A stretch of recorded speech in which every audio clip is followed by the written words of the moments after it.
kababayan natin doon sa Pilipinas, iba't ibang lugar sa Pilipinas na nagse-celebrate ng 80th birthday ni Pangulong Rodrigo Duterte. Ngayon lang ako nakakita ng tao na nag-birthday na buong mundo ay celebration sa kanyang birthday. And it shows the goodness of his heart and the love for the people. Because otherwise, the people will not love you if they don't feel the love coming from you. So thank you very much. Ngayon po natin ang pagpapasalamat natin sa Dutch Police at sa municipal government ng The Hague, Netherlands sa kanilang pag-allow, pahintulot, sa pagpahintulot na tayo po ay magsama-sama ngayong umaga na ito para po sa celebration na 80th birthday ng ating minamahal na Pangulong Duterte. Diba sa Chinese, no? Kay malas daw ang 9, so malas ang 79. So, maabot na ang swerte. Kaya nalampasan na niya ang 79. Kana siya sa formidable 80. And pag pangutanong ni mo siya, ang iyahan ito birthday na niyo. Ano siya, saan ko ba siya? 83? Siya 83 na po, 84 na po, 85 na po. Anak ko sa iyang, magdali, mangka. Siya kay ang 100, but 1,000 ba yan? No, sa 100. So, bakit ka naman madali? Sabi niya, kasi may 100,000 100 years old sa Pilipinas. So, maraming salamat sa inyo. Marami sa ating mga kababayan. Nandito ay hindi taga-Netherlands. Marami ang nagbiyahe. Yung iba kahapon ay nakita ko na doon sa downtown, sa city center. Galing ng London, galing ng Belgium. May dumating na galing ng Germany and France. Ma'am, ano yung flag nila?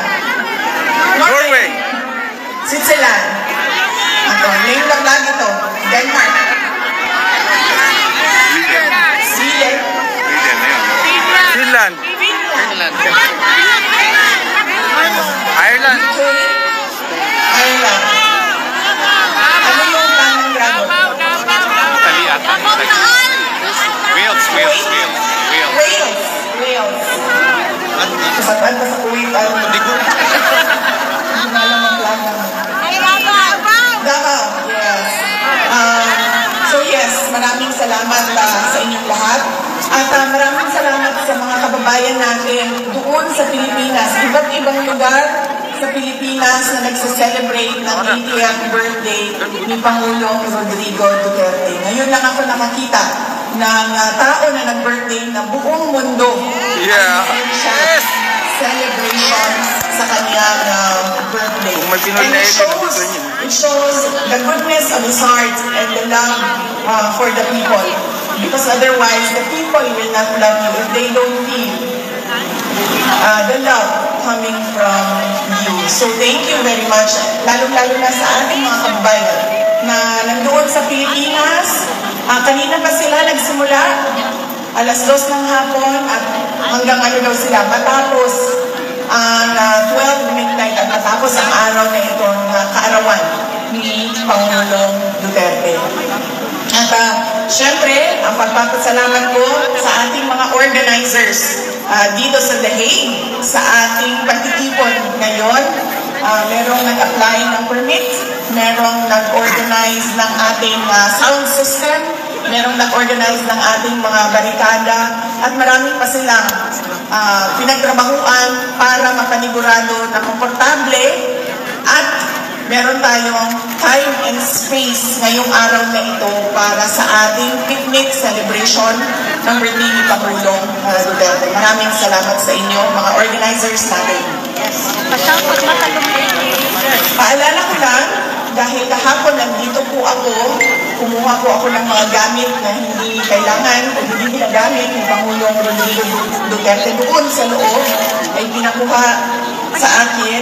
Sinabihan ako ako doon sa loob na pakiusapan kayong lahat, kasama na ang media, na huwag mag-video footage at pictures sa kanilang kasal ng kanilang detention facility, lalong-lalo na sa mga tao na pumapasok at lumalabas. Bawal po sa kanilang protocols ang videohan ang kanilang detention facility. So pakiusap ko lang, sundin natin kung anong protocol nila dito sa videotaping and sa recording and sa photography. Dahil sa ngayon, nakikita ninyo na napaka-lenient at napaka-cooperative nila sa atin at nakikita nila na at tinutulungan nila tayo na maipakita sa mundo kung ano yung nararamdaman natin. Kaya yung mga maliliit na bagay na hindi nila na huwag dyan kayo mag-film at pag-videotape ay sundin natin. Yes. Ang susunod po ay mensahe galing kay Pangulong Rodrigo Duterte. Sinabi niya ito sa abogado kahapon at sinabihan niya ang abogado dahil hindi ko makikita si Inday Sara bukas dahil ang nakaschedule bukas ay ang aking kapatid si Veronica at si Shelito, ang kanyang mama. Sabihin ko sa lahat ng mga supporters ni Pangulong Rodrigo Duterte at sa lahat ng mga abogado na kaibigan niya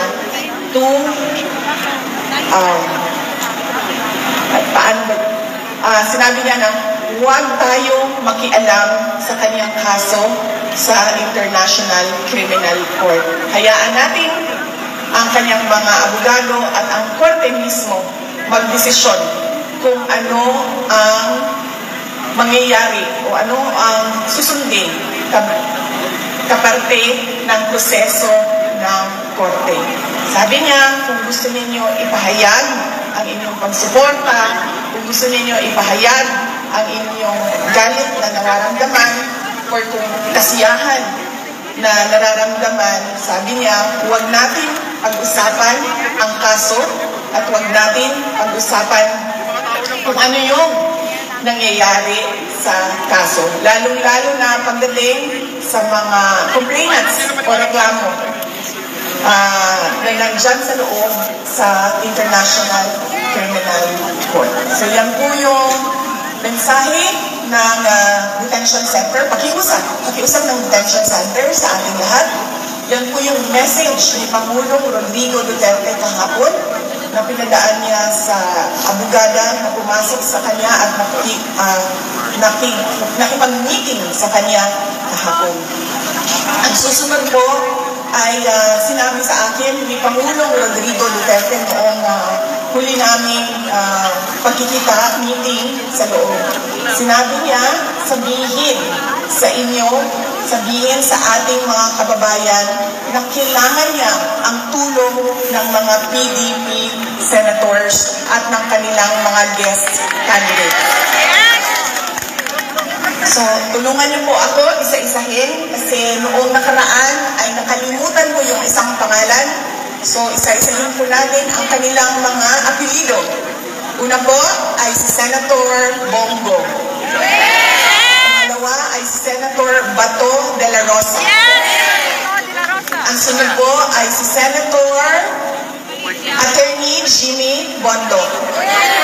Ang susunod ay si Senator Attorney Jamie Hinlo. Ang susunod ay si Senator Attorney Raul Lambino. At ang panghuli po ay ang ating kaibigan, si Sir Senator Philip Salvador. Yan po ang candidates ng PDP. At ang kanilang mga guest candidates ay unang-una si Senator Attorney Rodante Marcoleta, si Senator Attorney Vic Rodriguez, Senator Pastor Apollo Kibuloy, at ang panghuli ay si Senator Dr. Richard Mata. Yan po ang sabi niya kasi nagplano sila ng mga kampanya bago siya dinala sa pilitang dinala dito sa ICC detention, meron silang mga plano ng mga iba't ibang rallies para sa mga senators na PDP laban at kanilang mga guest candidates. So sinabi niya,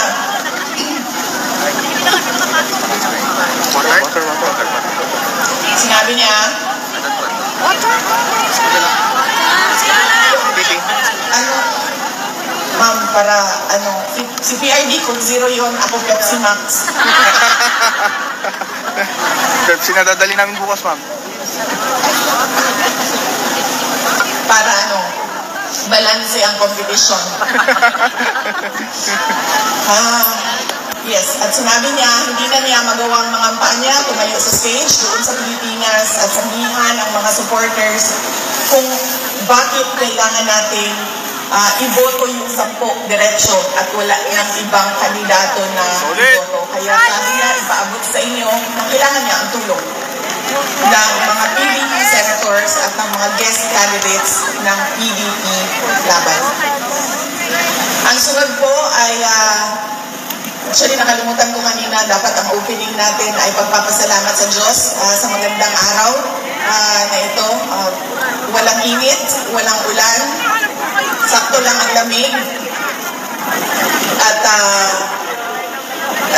nabiyayaan tayo ng pagpahintulot o permission na magsama-sama sa araw na ito. Kanina, habang naglalakad kami, ay naririnig ko yung kanta na The Greatest Love of All. Sabi ng kasama ko, sabi niya, maghanda ka ng kanta mo kasi papakantahin ka niya. Sabi ko, wala talaga akong na-contribute sa kanta nito. Maliban sa happy birthday song na nagawa na natin kanina, o hindi pa? Papunta na tayo doon. Maliban sa happy birthday song. So, yun po ang message ni Pangulong Duterte sa politika ng ating bayan. At sinabi niya na bantayan natin ang ating boto dahil ang mga tao na desperado ay kung ano-anong pandaraya ang naiisip para lang manalo sila. Kaya kailangan daw ay bantayan natin ang ating boto at paniguraduhin natin na tama ang pagkabilang ng mga boto ng ating mga senators. So yan po ang message niya sa politika. Ang message ko naman sa kanyang birthday ay pinost namin doon sa aking social media account sa Facebook. At sinabi ko doon, my warmest wishes for former President Rodrigo Duterte. My warmest birthday wishes for former President Rodrigo Duterte. And I thank him for emphasizing the value of education sa akin. And I thank him as well for teaching me resilience and courage through his exigence. Si PRD kasi very demanding siya as a person, which is good kasi isa yan sa kailangan ng isang leader. Isa yan sa quality na kailangan ng isang leader to make things happen. You have to be very exacting and very demanding, especially sa mga tao na katrabaho mo o kailangan gumalaw para sa trabaho ninyo. And that was his way as well sa amin noong kami ay lumalaki. At nagpapasalamat ako doon dahil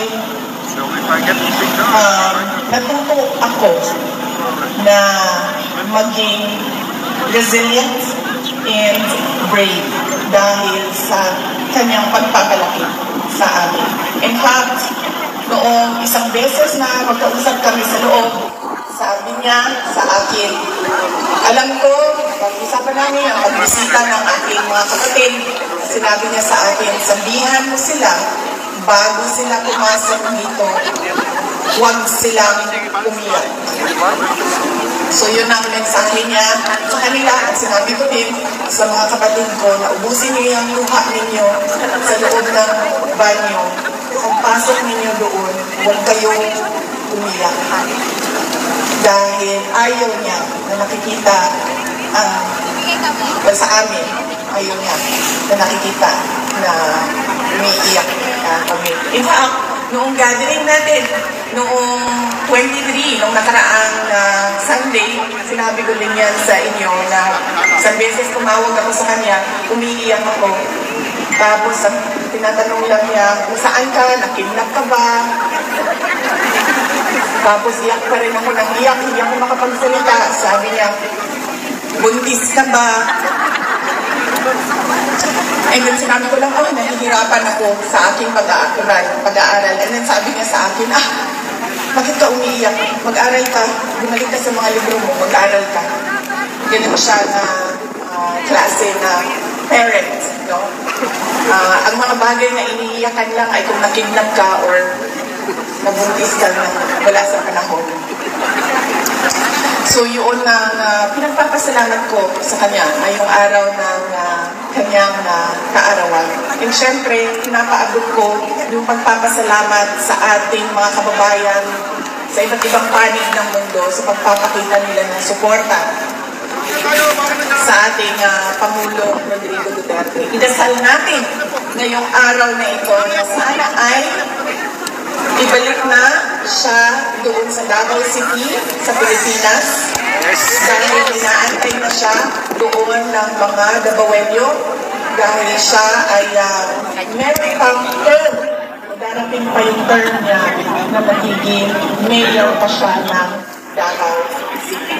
At syempre, idasal natin na siya ay bigyan ng lakas ng loob na harapin lahat ng kanyang problema sa paglalaba, pagluluto, at paglinis ng kwarto niya dyan sa loob ng ICC Detention Center. Dahil nasanay kasi siya na merong girlfriend, merong kalipin na nag-aalaga sa kanyang pagkain, paglilinis ng bahay, at paglalaba. So, hindi ko lang alam ngayon, dahil ilang araw na rin kami hindi nagkausap, kung natuto na ba siya maglaba. Grabe. Sinabihan ko siya na kailangan mo talaga matuto maglaba kung hindi balik-balik yung kanya, pagbalik-balik yung damit mo na hindi mo siya malinis. So sana ay, yun nga, pagdasal natin na malampasan niya ang hamon ng paglalaba, pagluluto at paglinis. At sana ay, idasal din natin na sana ay kunin na niya yung kanyang right na maglakad sa loob, sa labas ng building, doon sa kanilang park, meron silang park sa loob, ay sana ay kunin na niya yung right niya na lumabas at maglakad doon sa park. So, let us pray that he learns to do these things one day at a time. Until kukunin na natin siya para ihatid pauwi sa Davao City at bumalik sa pagsiservisyo sa ating bayan. Noong nakaraang rally, noong 23, March 23, sabi ko sa inyo, diba, ako may takot ako para sa kanya na ibalik siya sa Pilipinas dahil nakita naman natin kung ano yung kapasidad na kanyang mga kalaban. They can easily assassinate a person on the airport tarmac. No? So yun yung takot ko. At sinasabi ko sa kanya yun, pero ang kanyang paninindigan na gusto niya talagang umuwi sa Davao City ay you cannot shake it out of him. So, sabi ko sa kanya, sabi ko, 80 ka naman na. So, kung anong gusto mo, ay yun ang ibibigay namin sa iyo dahil mahalaga sa isang tao na 80 years old ay masaya siya dahil meron na lang naiwan na 20 years sa buhay niya. Because I'm sure kukunin na siya may 100, no? By the moment na makuha niya yung 100,000, okay, Aldo, ito yung baon ko. Yes, so very important. Hindi lang kay Pangulong Rodrigo Duterte, but noon sa mga lolo, lola natin, mga magulang natin, mga kapatid natin, na 80, 85, 90, 95 years old, na bilang na yung kanilang mga taon bago sila mag-100, na ang mahalaga ay maalala nila na during the last 20 years or 30 years of my life, I was happy.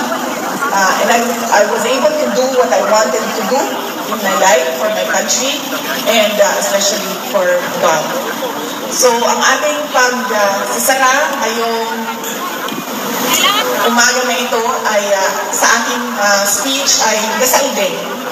Magdasal tayo para sa ating bayan. Ang gusto natin ay nakikita natin na paakyat ang ating bayan. Hindi tayo nahuhuli sa ating mga kapitbahay. Hindi tayo nahuhuli sa mga second home ninyo dito sa Europe. Gusto natin nakikita na merong oportunidad ang mga tao natin doon. Unang-una, healthcare. Pangalawa, edukasyon. At syempre, kung natapos sila ng-aral, pwede silang magtrabaho doon na yung kanilang natatanggap na benepisyo at sweldo ay pwede magpalaki ng mga anak at pwedeng magkapamilya ka doon, magpabahay ka doon sa ating bansa. Simple lang ang pangarap ng mga tao na nagsimula sa walang-wala. Pero nagtataka ako bakit hindi natin nakikita sa ating bayan yun. Gusto lang naman natin maayos na healthcare, maayos na pamamahay, malinaw na pagpamuyo sa ato ang mga komunidad. At hindi tayo takot para sa ating mga anak na nandoon sila sa labas ng bahay, pumapasok sa paaralan, at walang nangyayari masama sa kanila. Pero somehow, it is an elusive dream for many of us Filipinos. At dahil sa trabaho ko ngayon, noon sa Department of Education, nagawa ko na umikot sa iba't ibang bansa doon sa Southeast Asia. And alam nyo, nahihiya ako as a Filipino, lalong-lalo na pag meron silang mga komento na napakaganda ng bayan ninyo, napakayaman ninyo sa natural resources and workforce, pero somehow hindi umaangat yung bayan ninyo. And I appreciate their candidness sa akin na minsan nagsasabi na lang ako na totoo yan. Marami pa kaming kailangan gawin sa aming bayan para kami maging number 1 dito sa ating region. But it is not impossible because napakasimple lang kasi ng formula niyan. Kailangan lang ng security. At yung security o peace and order, isang component ng security and peace and order ay may kapares na development plans, development projects, kung saan dapat pumupunta ang pag-unlad ng isang bayan. Yan lang po ang sana ay pagtrabahuan nating lahat, hindi lang ng ating pamahalaan, hindi lang ng ating mga politiko, hindi lang ng ating mga opisyal, kundi tayong lahat. We have to be exacting, we have to be demanding, and the demand must come from the Filipino people, as well as the actions must come from the country as a whole. nation moving forward. Gusto natin na makita na number 1 tayo. Ayaw natin makita na number 11 or number 10 tayo. Ang gusto natin ay Olympic gold and nothing else. So yan ang dasal natin para sa ating bayan. Pagod na tayo na, alam nyo, 40 alam niyo, 20 plus years old ako. Muntik ako magkamali doon, mama. 20 plus years old na ako. And sa 20 years ko sa Pilipinas. Ano ba, pareho lang? Simula noon. Madami lang yung tao, actually. Sa amin sa Davao City, pareho lang siya. Merong konti, mabagal yung progress natin. Hindi siya yung gusto natin na big and fast, mabilis, nandiyan kaagad. Mabagal siya. Dahil sa 20 years, meron kami nakita na progress sa Davao City. Not as fast as I want it to be. And nakikita ko dumadami lang yung tao. Kasi noon ako ay 10 years old, kilala pa namin ang isa't isa. Mga pamilya si Davao City magkakilala. Ngayon, hindi mo na makilala dahil sobrang dami ng tao sa Davao City. And I'm sure ganun din sa iba. Because you come from Mindanao and we're always last. So I'm sure sa ibang lugar, ganyan din. Kung ano yung nakita ninyo noong kayo ay 10 years old, malamang meron lang kayong nakitang improvement konti at lumami lang yung tao. Pero hindi ninyo nakita kung ano yung gusto natin para sa ating bayan. So yan ang dasal natin. Kailangan natin magdasal para meron tayong makita na kapayapaan at kaunlaran sa ating bansa. Kalambuan kung kalinaw para sa atuang nasod. Let us all pray that God will save the Philippines. Thank you very much. Salamat. Shukran.